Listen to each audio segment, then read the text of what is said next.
So, first of all, calories. We have input and we have output on a daily basis, okay? So, if I've got person A and I've got person B. Person A, input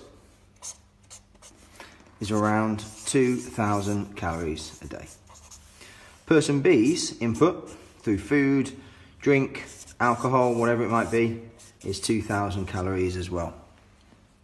Person A and person B both want to lose a few pounds, okay? So to do that, they need to create a calorie deficit. How they do that can have a number of factors. Person A decides, actually, they're just going to cut out 300 calories, whether that's just some crisps or chocolate, either way, okay? They're going to cut those out. So they're going to end up with an input of 1,700 calories, okay? Person B likes what they eat. They don't want to change their diet too much. They're pretty happy. They feel pretty full on what they eat on a daily basis. So they decide they're going to increase their output. So they're going to create a deficit by using more of their energy on a daily basis. So they are going to expend an extra 300 calories approximately by doing 30, 40 minutes worth of exercise, okay? And that then creates their deficit of 1,700 calories.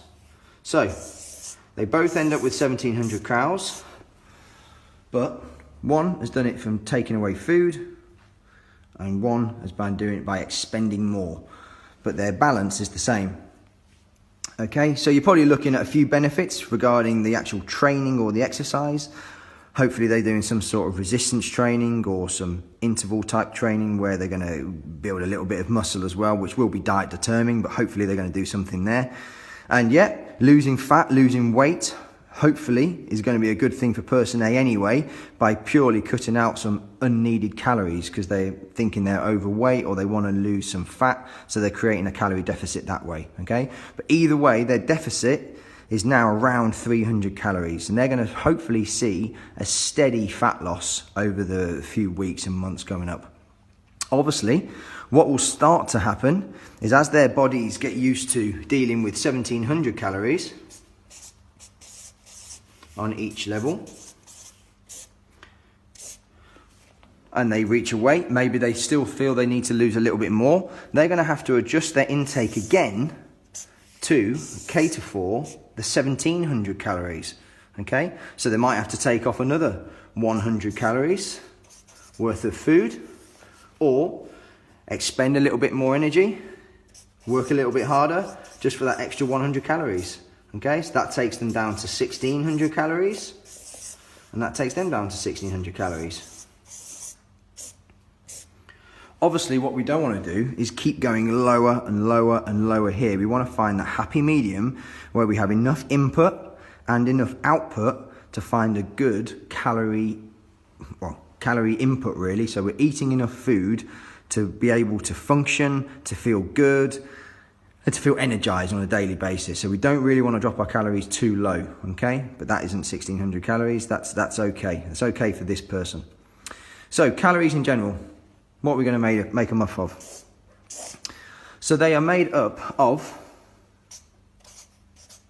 protein, fat, carbohydrates, also alcohol.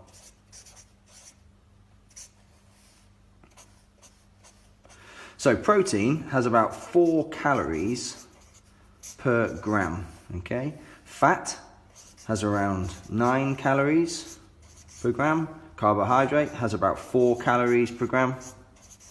And alcohol has about 7 calories per gram. So everything we put into our bodies, food, drink, alcohol, is made up of those macronutrients, okay? Obviously, you can see there, alcohol comes in at about 7 calories per gram, almost as much as fat and a little bit more than protein and carbohydrates.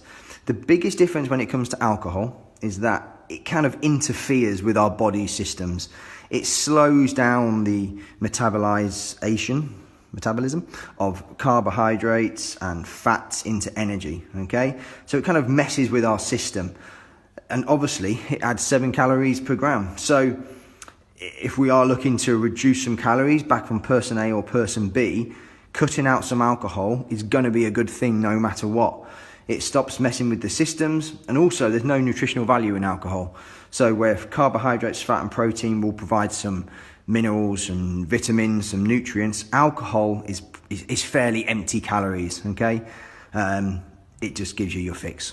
So bear that in mind. That's all our food is made of: protein, fats, carbohydrates and alcohol if you take on some. And really overall, we're looking to create a calorie deficit, okay? Ideally, we'd like to try and do that through training. The more training, the more resistance training or different types of training you can do, the more you can eat. Person B was still eating 2,000 calories, but adding in some exercise. Person A couldn't eat 2,000 calories anymore, so they had to reduce their calories to 1,700 in the first instance, but they weren't exercising or training. So if you were exercising harder or training harder for your body weight, you could technically eat more. So let's try and enjoy our food, eat what we can, eat what we want to a certain degree, add some training, find your calorie number, and hopefully feel good. Okay, hopefully that makes sense.